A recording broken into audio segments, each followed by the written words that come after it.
Termite का जो chemical होता है उसको परचेज करने से पहले आपको किन किन चीजों का ध्यान रखना चाहिए, टर्माइट आपके घरों में कहां से जो अटैक कर सकती है, ट्रीटमेंट्स होते हैं टर्माइट के वो कितने टाइप्स के होते हैं, 12 महीनों में कौन से टाइम में सबसे ज्यादा टर्माइट जो है एक्टिव रहता है। टर्माइट्स एक ऐसी साइलेंट किलर है ना जो आपके घर को पूरी तरीके से डिस्ट्रॉय कर देगी, आपको पता भी नहीं चलेगा। आज की जो वीडियो काफी ज्यादा डिटेल्ड होने वाली है जिसमें ऑलमोस्ट हम सारे टॉपिक्स को कवर करेंगे और इस वीडियो को देखने के बाद आपको टर्माइट से रिलेटेड कोई और वीडियो को देखने की जरूरत नहीं, क्योंकि आज की वीडियो में जिन टॉपिक्स को हम कवर करेंगे जिसमें कि सबसे पहले हम बात करेंगे नंबर 1 टर्माइट्स कितने डिफरेंट टाइप्स की होती है, टर्माइट आपके घरों में कहां से जो अटैक कर सकती है, टर्माइट का जो केमिकल होता है उसको परचेज करने से पहले आपको किन किन चीजों का ध्यान रखना चाहिए और आपके जो ट्रीटमेंट्स होते हैं टर्माइट के वो कितने टाइप्स के होते हैं और 12 महीनों में कौन से टाइम में सबसे ज्यादा टर्माइट जो है एक्टिव रहती है और ना जाने इस तरीके के जितने भी टॉपिक्स है ना आज की वीडियो में कवर करेंगे। तो चलिए वीडियो को शुरू करते हैं। तो सबसे पहले हम बात करते हैं कि टर्माइट्स होती कितने टाइप के। तो जनरली 4 कैटेगरी में जो इसको डिवाइड करा जाता है। सबसे पहले आपका सबटेरेनियन टर्माइट हो गई, ड्राई वुड टर्माइट हो गई, डैम्प वुड टर्माइट हो गई और फॉर्मोसन टर्माइट हो गई। तो इसमें सबसे पहले हम सबटेरेनियन टर्माइट्स के बारे में बात करते हैं। तो काफी कॉमन टाइप की टर्माइट है ये, जो कि मिट्टी में ही रहती है और मिट्टी में जो बड़े बड़े घोंसले बना करके रहती है। और ये जो टर्माइट है ये मॉइस्चर के ऊपर काफी ज्यादा डिपेंड रहती है और बहुत डिस्ट्रक्टिव है, मतलब सबसे ज्यादा जो घरों में डैमेज करती है यही टर्माइट करती है। और ये अपने सर्वाइवल के लिए ना इस तरीके से कुछ मड ट्यूब्स क्रिएट कर लेती है जिससे कि ये अपने आप को प्रोटेक्ट कर सके ओपन एयर से। और अगर आपका लकड़ी का यूज हो रखा है या फिर लकड़ी का स्ट्रक्चर है, वुड का स्ट्रक्चर है, वहां पर अगर ये टर्माइट आ गई ना तो समझो कि उस स्ट्रक्चर की अच्छे से शामत आई है। फिर सेकंड हम ड्राई वुड टर्माइट के बारे में बात करते हैं। जैसे कि आपको नाम से पता चल रहा होगा जो सूखी लकड़ियां होती हैं उसमें जनरली पाई जाती है और इसको किसी भी प्रकार का सॉइल के कांटेक्ट की जरूरत नहीं है। और ये जो जनरली एचिक वुड में पाई जाती है और बिल्डिंग के अंदर ना बहुत तेजी से फैलती है और इस टर्माइट को किसी भी प्रकार के मॉइस्चर की जरूरत नहीं है अपने सर्वाइवल के लिए। और ये भी जो टर्माइट है किसी भी प्रकार के वुडन स्ट्रक्चर के लिए मोस्ट डेंजरस टर्माइट है। फिर थर्ड हम बात करते हैं डैम्प वुड टर्माइट के बारे में। तो ये जो टर्माइट है जैसे कि आप देख रहे हैं कि दिखने में काफी बड़े साइज की है अगर आप इसकी कंपेयर करेंगे टर्माइट की अदर स्पीशीज से। तो और जैसे आपको नाम से तो चल रहा होगा ऐसे स्ट्रक्चर जहाँ पे कि बहुत ज्यादा मॉइस्चर है तो वहीं पर ही जो है काफी ज्यादा एक्टिव रहती है। अगर मॉइस्चर नहीं है तो ये इतनी एग्रेसिवली जो है वो नहीं एक्सपेंड कर पाती। तो मतलब कि वुडन स्ट्रक्चर और पानी दोनों का कॉम्बिनेशन अगर होता है तब इस टर्माइट से आपको खतरा है, अदरवाइज खतरा नहीं है। फिर फोर्थ टर्माइट के बारे में बात करते हैं। इसका नाम है फॉर्मेसन टर्माइट और इसको जो सुपर टर्माइट भी बोला जाता है। सबसे ज्यादा अग्रेसिव टर्माइट है ये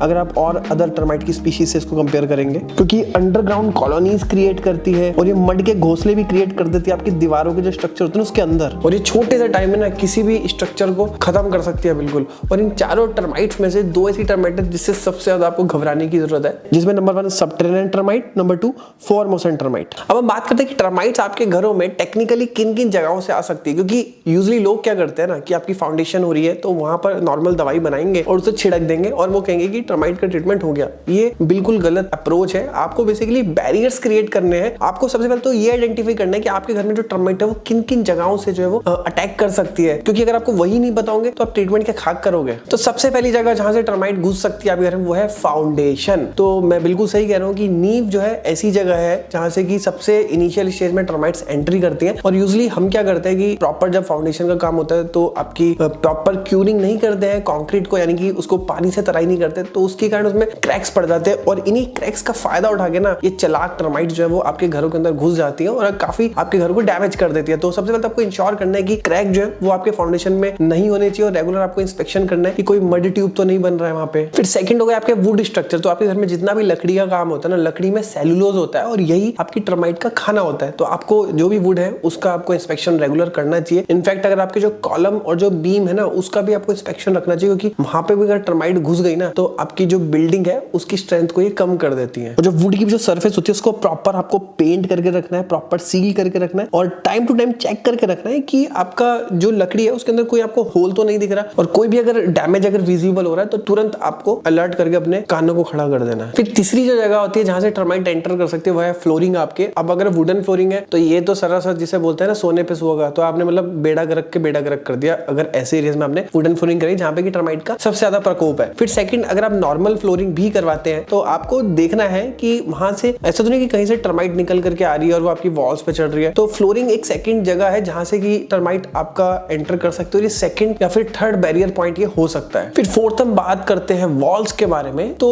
वॉल जनरली आपकी 2 तरह की होती है। एक तो हो गई आपकी नॉर्मल जो ब्रिक वॉल होती है, सेकंड हो गई आपकी ड्राई वॉल। अब ड्राई वॉल में आपका जिप्सम का भी यूज करा जाता है, सीमेंट फाइबर का भी यूज करा जाता है। और आपने अगर ध्यान से देखा हो ना, अगर जिप्सम फाइबर का भी बोर्ड होता है ना तो टॉप पे एक पेपर की लेयर चढ़ी होती है और बीच में से खोखला होता है। अब ऑब्वियसली बात है अगर आपका सीमेंट वाली वाली और ब्रिक की जो वॉल है तो उसमें तो इतना कोई प्रॉब्लम नहीं, लेकिन हमने ड्राई वॉल क्रिएट कर रखी है और बीच में बिल्कुल गैप है, तो पीछे से अगर टर्माइट आई तो एक तो आपको पता नहीं चलेगा। सेकंड, आपका जो अगर जिप्सम है तो जिप्सम के टॉप के ऊपर जो कागज होता है ना, तो वो भी इसका खाना है, मतलब कि वो क्योंकि उसमें सेल्यूलोज होता है बेसिकली, तो ये उसको खा करके जिप्सम को भी जो है ये डैमेज कर देती है। बहुत सारे केसेस में ऐसा देखा गया है। और अगर सीमेंट फाइबर बोर्ड है तो सीमेंट फाइबर बोर्ड का भी जो टॉप लेयर होता है तो वो भी कहीं ना कहीं इसका फूड है, तो वहां पर भी जो ये प्रॉब्लम कर सकती है। और अगर मान लिया आपने अगर ड्राई वॉल अगर वुड की बना रखे और वुड के स्टड्स क्रिएट कर रखे हैं तो ये उसको भी जो है डैमेज कर देगी। फिर तब बात करते हैं डोर्स और विंडोज के बारे में। और जनरली क्या होता है, जब टेम्परेचर का वेरिएशन होता है ना, सर्दी गर्मी सर्दी गर्मी सर्दी गर्मी, तो उसमें कहते हैं कि डोर और जो विंडोज होते हैं उसमें क्रैक्स पड़ जाते हैं। तो इन्हीं क्रैक्स का फायदा उठा करके जो टर्माइट है ना वो इसमें घुस जाती है और अंदर ही अंदर खोखला कर देती है, आपको कानों कान भनक भी नहीं होगी। और बहुत टाइम बाद अगर मान लिया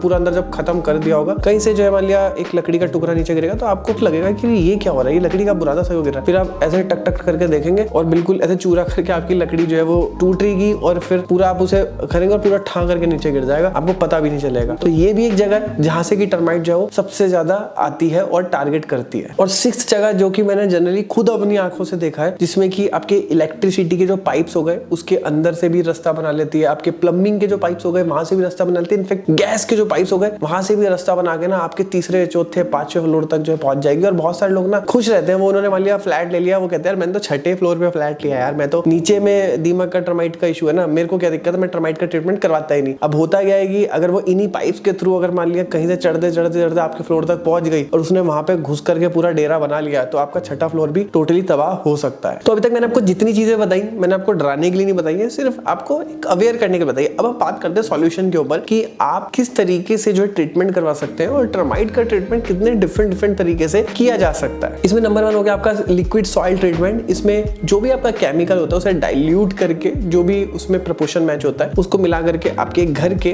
फाउंडेशन जो है, फाउंडेशन के चारों तरफ हो गया बैरियर्स क्रिएट कर जाता है। और मैंने आपको जो जगह अभी इससे पहले बताई कि जहां से जो है टर्माइट जो है वो अटैक कर सकती है, तो उन सारी जगह पे जो है वो बैरियर्स बनाए जाते हैं और आपके घर को प्रोटेक्ट करा जाता है। सिंपल इस ट्रीटमेंट में इस तरीके से ट्रीट किया जाता है। और इस मेथड में कुछ जगहों पे ड्रिल का भी यूज करा जाता है। अगर आपका घर जो है वो पहले से बन चुका है और अगर टर्माइट का बाद में जो है वो वहां पर अटैक हो रहा है तो ड्रिल करके भी समटाइम जो है ट्रीटमेंट किया जाता है। सेकंड जो मेथड है इसका नाम है बेटिंग सिस्टम। और इसका सिंपल से आपको एग्जांपल समझाता हूँ। जैसे आपने देखा होगा कि एक दवाई आती है जो आप एक पर्टिकुलर एक जगह पे रखते हैं, तो चूहा आता है उस दवाई को ऐसा फूड खाता है और फिर वो बाहर जाकर के मर जाता है। तो कुछ इसी कॉन्सेप्ट पे ही जो है बेटिंग सिस्टम काम करता है कि आपके घर के चारों तरफ जो है आपका जो टर्माइट का फूड होता है जिसमें कि सेल्यूलोज होता है, जैसे कि आपका वुड हो गए, पेपर्स हो गए, तो उसमें जो है वो दवाई की फॉर्म में रख करके उसके चारों तरफ ऐसा कुछ क्रिएट किया जाता है कि टर्माइट को लगे कि सेल्यूलोज है और फिर वो जो उसको खाती है और जो भी है फिर वहीं पर आकर के इकट्ठा हो जाती है और वहां पर फिर वो खत्म हो जाती है। और इससे क्या कि आपका जो टर्माइट का जो पूरा कॉलोनीज है उसको इस तरीके से ब्रेक किया जाता है। और इस सिस्टम का यूज आपके घर के चारों तरफ टर्माइट्स की एक्टिविटी किस तरीके से है इसको मॉनिटर करने के लिए भी किया जाता है। और इस सिस्टम में रेगुलर मॉनिटरिंग की जरूरत होती है और मेंटेनेंस भी जो है वो ठीक ठाक करनी पड़ती है। फिर थर्ड है वुड ट्रीटमेंट। तो सिंपली आपके घर में जो भी वुडन का काम हो रहा है तो उसमें आपका दवाई को लगाया जाता है या फिर इंजेक्ट किया जाता है, ड्रिल किया जाता है, तो इससे आपके वुड को प्रोटेक्ट करा जाता है। तो जनरली ये जो आपका ट्रीटमेंट होता है जब आपका घर कंस्ट्रक्शन के फेस में होता है तो उस टाइम पे इस ट्रीटमेंट का यूज जो है वो किया जाता है। फिर फोर्थ ट्रीटमेंट के बारे में बात करें जिसका नाम है फ्यूमिगेशन। और इस सिस्टम का यूज जनरली तब किया जाता है जब आपके घर में ड्राई वुड जो टर्माइट होती है उसका अटैक किया होता है। तो इसमें क्या होता है, सिंपली आपके पूरे घर को या फिर पूरे एरिया को टेंट से कवर करा जाता है और आपका जो दवाई होती है उसको धुएं में मिला करके, मतलब जो है कुछ धुआं सा क्रिएट किया जाता है, स्मोक सा क्रिएट किया जाता है जिसके अंदर दवाई होती है। और आपके घर में जो भी क्रैक्स हुए होते हैं जिसके अंदर जो है वो आपकी टर्माइट घुसी हुई होती है ना, तो वो धुएं जो है आपके क्रैक्स के अंदर घुस जाते हैं और जिसकी वजह से वो पॉइजन जो होता है धुएं में, तो उस वजह से वो टर्माइट जो है निकल के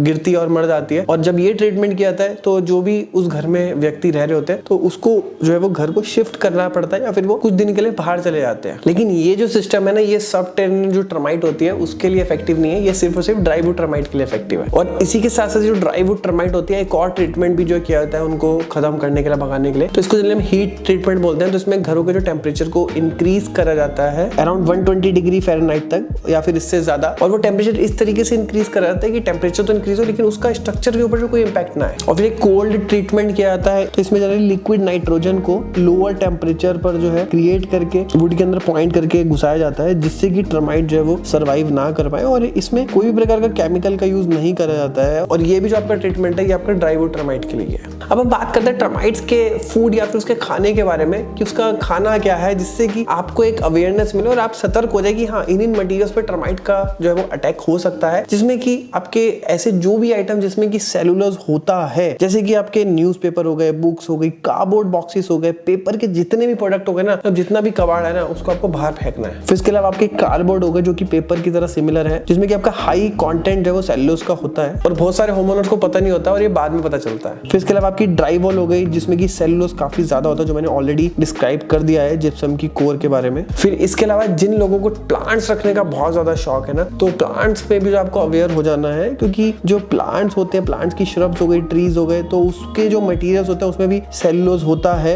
जो कि टर्माइट का फूड है। फिर आपके घर में कोई भी कपड़ा पड़ा हुआ है जो कि कॉटन का है, तो ये भी टर्माइट का जो है वो फूड है। फिर इसके अलावा आपका वुडन फ्लोरिंग हो गई, लकड़ी के जितने भी फर्नीचर बने हुए हैं, तो इन सब चीजों को लेकर के आपको थोड़ा सा सतर्क रहना है और अवेयर रहना है। अब हम बात करते हैं टर्माइट जो है वो किस मौसम में किस तरीके से रिएक्ट करती है और किस मौसम में सबसे ज्यादा एक्टिव रहती है। सबसे पहले मैं स्प्रिंग मौसम के बारे में बात करूं तो स्प्रिंग एक ऐसा टाइम है जिसमें कि टर्माइट सबसे ज्यादा नोटिसेबल रहती है, लगभग मार्च से लेकर के मई तक के बीच में, क्योंकि इस बीच में आपका जो टेम्परेचर है और जो मॉइस्चर है वो बढ़ता है, क्योंकि रेन भी आती है उस टाइम पे और गर्मियां भी आती है, और यही वो कंडीशन है जो कि टर्माइट्स के लिए काफी आइडियल कंडीशन है। और फिर गर्मियों के टाइम पे जो टर्माइट्स है वो फीड करती रहती है, खाती रहती है और अपनी जो कॉलोनीज है उसका एक्सपेंशन करती रहती है, क्योंकि समर्स में आपका टेम्परेचर जो है वो काफी ज्यादा रहता है और ह्यूमिडिटी भी काफी ज्यादा रहती है, जो कि अगेन टर्माइट्स के लिए आइडियल कंडीशन है। फिर अगर सर्दियों के बारे में बात करें तो ऐसे एरिया जहाँ पे कि 12 महीने ठंड पड़ती है तो वहां पर जो टर्माइट इतनी एक्टिव नहीं रहती, लेकिन ऐसे एरिया जहाँ पे कि 6 महीने ठंडी 6 महीने गर्मी रहती है ना, तो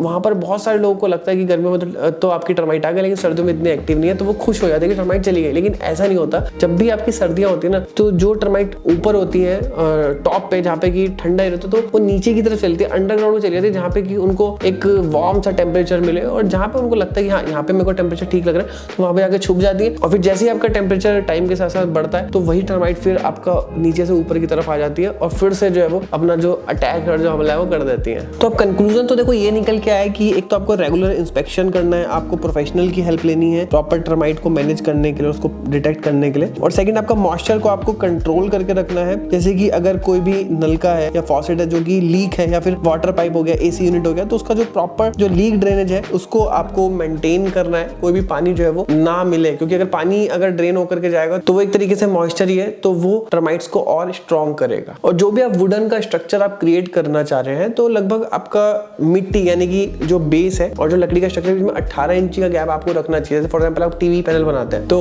आपका जो कंसोल बनाते हैं वो बिल्कुल नीचे से लग करके ना हो, तो लगभग 18 इंची जमीन से उठ करके हो, जिससे कि एटलीस्ट हमें पता तो चल जाए कि मान लिया अगर टर्माइट घुसी भी है तो वो कहीं ना कहीं थोड़ी सी निशानी छोड़ जाए, तो हमें दिख जाएगी हाँ यहाँ पर टर्माइट आ चुकी है, तो हम सतर्क हो जाएंगे। अगर जमीन से लगी रहेगी, जब वो स्ट्रक्चर पूरा डैमेज हो जाएगा फिर हमें बाद में पता चलेगा। और फोर्थ, आपके जितने भी क्रैक्स हैं घरों में, तो उनको आपको प्रॉपर सील करके रखना है। फिर नेक्स्ट हम बात करते हैं मेडिसिन के बारे में, कि जो टर्माइट की मेडिसिन आप लेने जा रहे हैं ना, तो आप किस तरीके से आइडेंटिफाई करेंगे कि ये जो आपकी दवाई है ये एक्चुअल में क्वालिटी वाली दवाई है। तो सबसे पहले तो आपको उसके सर्टिफिकेशंस देख लेने हैं कि उसके सर्टिफिकेशन किस तरीके से अप्रूवल्स मिले हुए हैं कि नहीं मिले हुए हैं। जैसे कि टर्माइट कंट्रोल जो प्रोडक्ट होते हैं ना, वो अप्रूव्ड होते हैं CIB और RC से, जिसका पूरा नाम है central insecticides board and registration committee, क्योंकि ये चीज इंश्योर करती है कि जो प्रोडक्ट है वो इफेक्टिव तो है ही है, साथ में कोई किसी भी प्रकार का कोई हार्मफुल इफेक्ट नहीं है इसका। फिर इसके अलावा जो स्टैंडर्ड जो कंप्लायंसेस होते हैं, जैसे कि इंडियन स्टैंडर्ड का आपका IS, तो वो स्पेसिफिकेशंस आपको देखनी है। फिर ब्रांड की रेपुटेशन देखनी है और रिव्यूज देखने हैं कि किस तरीके से जो ब्रांड के रिव्यूज मिल रखे हैं, और उस पर्टिकुलर कंपनी के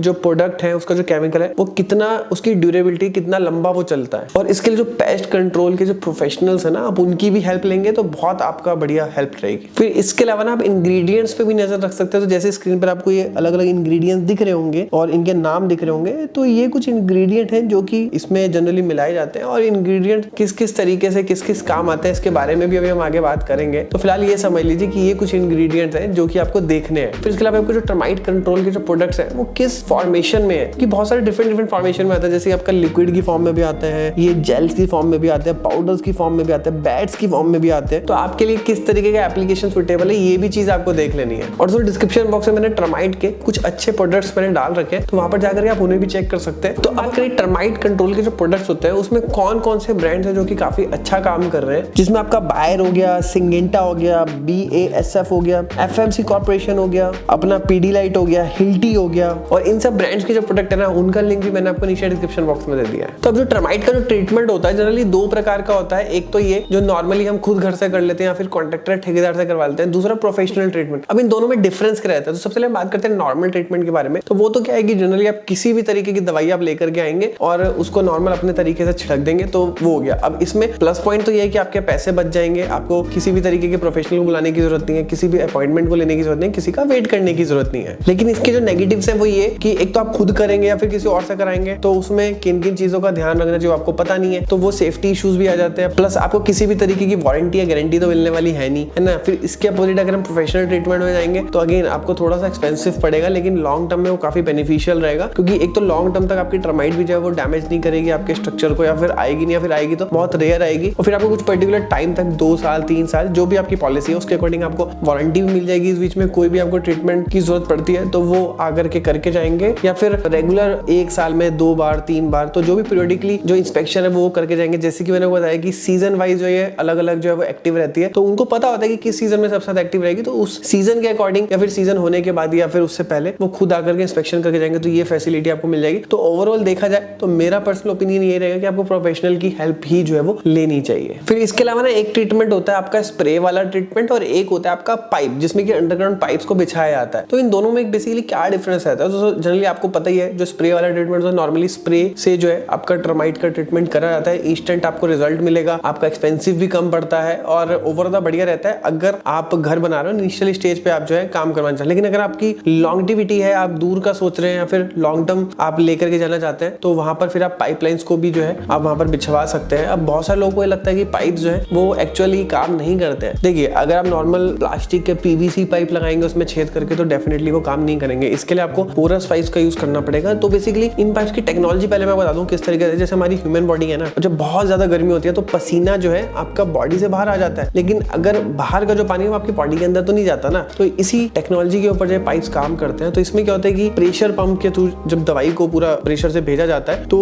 उसमें जो पोरस होते हैं ना वो होल्स खुल जाते हैं और वहां से दवाई जो है निकल जाती है और फिर उसके बाद वो दोबारा से बंद हो जाते हैं। तो किसी भी प्रकार की ब्लॉकेज जो उसमें नहीं होती है। तो अगर आप ठीक तरीके से करवाएंगे तो वो ट्रीटमेंट जो सेकंड वाला मैंने बताया पाइप वाला, वो भी बढ़िया काम करता है। हालांकि थोड़ा सा एक्सपेंसिव पड़ता है लेकिन वर्थ इट है। अभी ओवरऑल जो वीडियो है ना काफी ज्यादा डिटेल हो रही है, अब इसको थोड़ा सा और डिटेल में लेके जाते हैं। तो अब हम बात करते हैं आपका जो दवाइयां होती है ना, जो टर्माइट की जो कंट्रोल करने के लिए जो मेडिसिन होती है, उसके जो मैंने आपको इंग्रेडिएंट्स की बात की थी। तो अभी जैसे कि आप स्क्रीन पर देख रहे हैं तो इसमें आपको डिफरेंट जो इंग्रेडिएंट है वो दिख रहे हैं और उन इंग्रेडिएंट का आपका एक्चुअल में काम क्या है ना, तो ये सारा जो है इसमें आराम से आप इसको पॉज करके पढ़ सकते हैं। तो आपको और डीप इनसाइट जो है वो मिल जाएंगे। तो वीडियो अच्छी लगी तो वीडियो को लाइक कर दीजिए, चैनल को सब्सक्राइब कर दीजिए, क्योंकि इस तरीके का जो कंटेंट है उसको बनाने में बहुत रिसर्च लगती है, बहुत ज्यादा एफर्ट लगते हैं। और अगर आप वीडियो को लाइक करेंगे तो यूट्यूब की एल्गोरिथम जो है इस वीडियो को और प्रमोट करेगी, और लोगों तक पहुंचेगी, जिससे कि मैं मोटिवेटेड होकर के आगे और भी इस तरीके का डिटेल कंटेंट आप तक लाता रहूंगा। तो मिलते हैं नेक्स्ट वीडियो में, तब तक के लिए जय हिंद, वंदे मातरम।